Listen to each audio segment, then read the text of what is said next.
Kalalau Malak Yahweh, Wa Yahushai, Bahashem, Raha Kodash, and double honors to the elders of Jim Asheruel, blessings unto those men, and blessings and salutations to the Akim out there in truth, pushing his word in all sincerity and in honesty.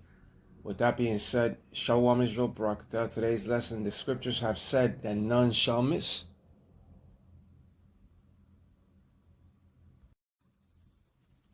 And here we have an article that says Russia test fire state-of-the-art ICBM, and that's a video. The RS-28 Sarmat is the most powerful weapon of its kind, capable of bypassing any missile defenses, President Vladimir Putin has said. The Russian military has successfully test-fired the advanced RS-28 Sarmat intercontinental ballistic missile. The commander of the Strategic Missile Troops, General Sergei Karakev, has reported to President Vladimir Putin. The development would allow the military to equip the 1st Missile Regiment with the new weapon systems by the end of the year, Karakev said.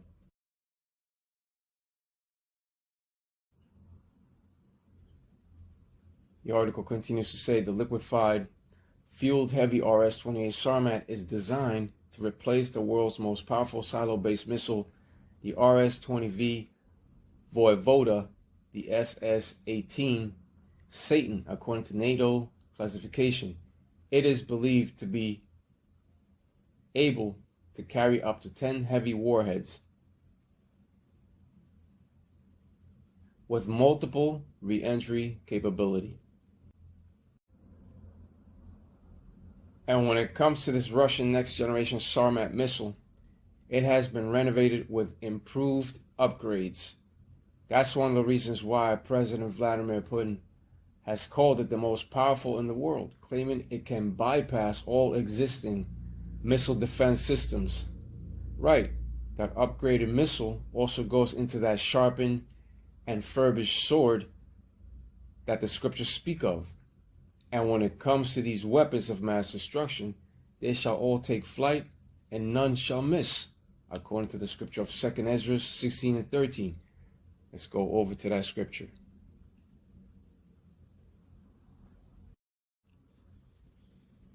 Here we have 2 Esdras 16 and 13. For strong is his right hand that bendeth the bow. His arrows that he shooteth are sharp, and shall not miss when they begin to be shot into the ends of the world. These 200 million missiles shall not miss nor break their ranks in flight. They shall fall upon modern-day Idumea, which is also known as Babylon the Great. It speaks of America. And Idumea is a Greek word of saying Edom. And it shall become the lake of fire. Babylon the Great shall become the lake of fire, and it shall burn for a long time. The day cometh when these sharp arrows shall be shot into the ends of the world. These arrows that shall be shot forth into the ends of the world shall not miss. The ends of the world speaks of America. When it comes to the swords of the Lord taking flight, none shall malfunction, none shall be brought down, and none shall miss to hit their strategic targets. They shall not miss, because the Spirit of the Lord, Yahweh, Bahashem, Yahushai, shall be guiding them to the strategic targets. They shall not miss. And this is the will and purpose of the Lord, Yahweh, Bahashem, Yahushai, according to the scripture of Jeremiah 51:29.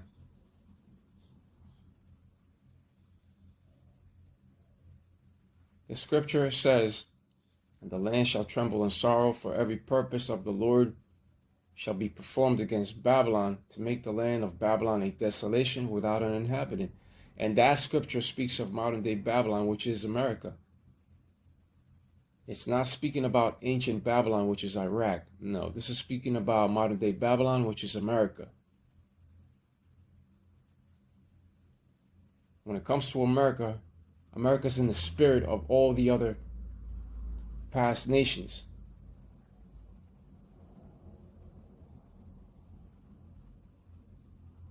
and it's built upon their ways as well. The missiles shall also touch down upon the land that the small has now occupied, but the heavy bombardment shall be concentrated mainly upon modern-day Babylon the Great. Babylon the Great shall never rise again, but the land that the small has now occupied shall certainly rebuild, because that land shall also get destroyed. Once the missiles touch down, that great earthquake that the Bible speaks of shall emerge, and the scenery and landscapes you once knew shall change drastically in that besom of destruction. Shall be swept like a broom, kicking up dust. In that onslaught of the army of the horsemen, none of those missiles shall miss, and in that aftermath, nothing shall be recognized upon modern-day Babylon the Great. Revelation 9:16, and the number of the army of the horsemen were 200,000, and I heard the number of them.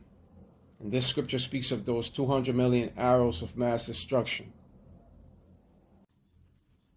Revelation 9:17, and thus I saw the horses in the vision, and them that sat on them, having breastplates of fire, and of jacinth, and brimstone, and the heads of the horses were as the heads of lions, and out of their mouths issued fire and smoke and brimstone. Now,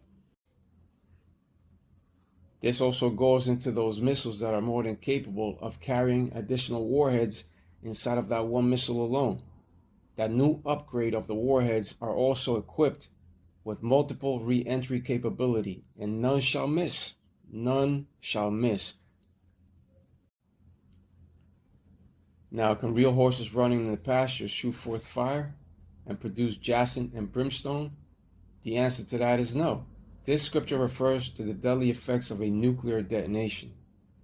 The heads of the horses speaks of those nuclear warheads of destruction. Those arrows will deploy multiple warheads above a single aim point, which then drift apart, producing a cluster bomb-like effect. These arrows of mass destruction will bring about much destruction, but they shall also bring about the end of this wicked generation and civilization at hand. And when it comes to the real prophets of the Lord, Yahweh Ba'Shem, Yahushua, that are stationed on these four corners of the earth, there are warning of these things to come. Great tribulation is coming to this earth. The plagues that are being sent upon earth are not returning backward, and neither shall that last plague of missiles return. As soon as the CHIP of Revelation 13 and 16 takes place, then World War III cometh quickly, right after, in order to launch those arrows of mass destruction. And once those missiles are launched, no defense capability will be able to bring them down in the time of the Lord's righteous anger. The Spirit of the Lord shall guide them to their strategic targets. Modern-day Babylon shall be destroyed from coast to coast to never rise again. The only land that shall rebuild is the land in which the small hats now occupy, in order to welcome in the true people of the Lord.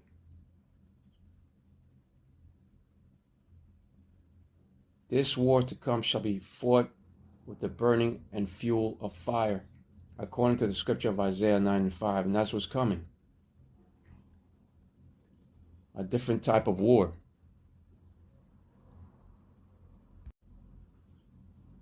Isaiah 9 and 5.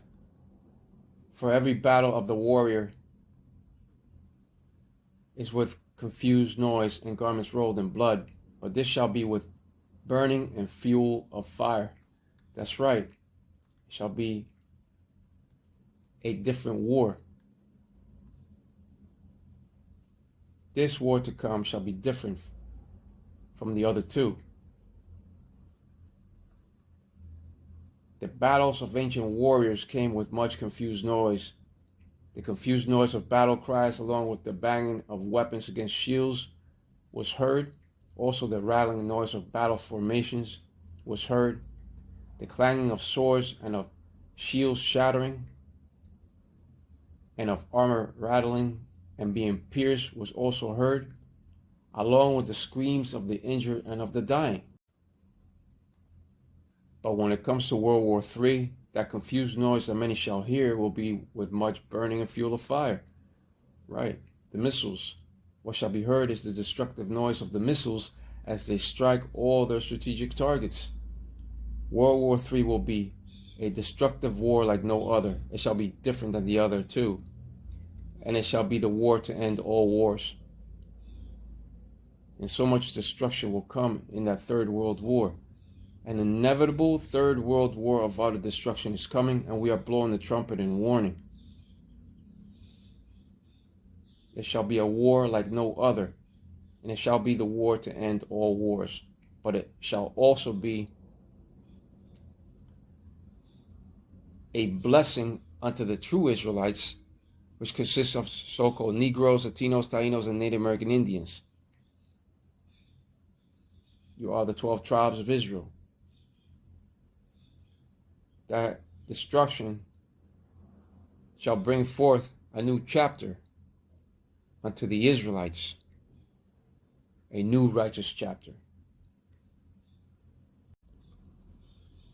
But with that being said, Kal Olam Malak Yahweh, Wa Yahushai, Bahashem, Racha Kudash, and double honors to the elders of GMS Ruel, blessings unto those men, and blessings and salutations to the Akim out there in truth, pushing his word in all sincerity and in honesty.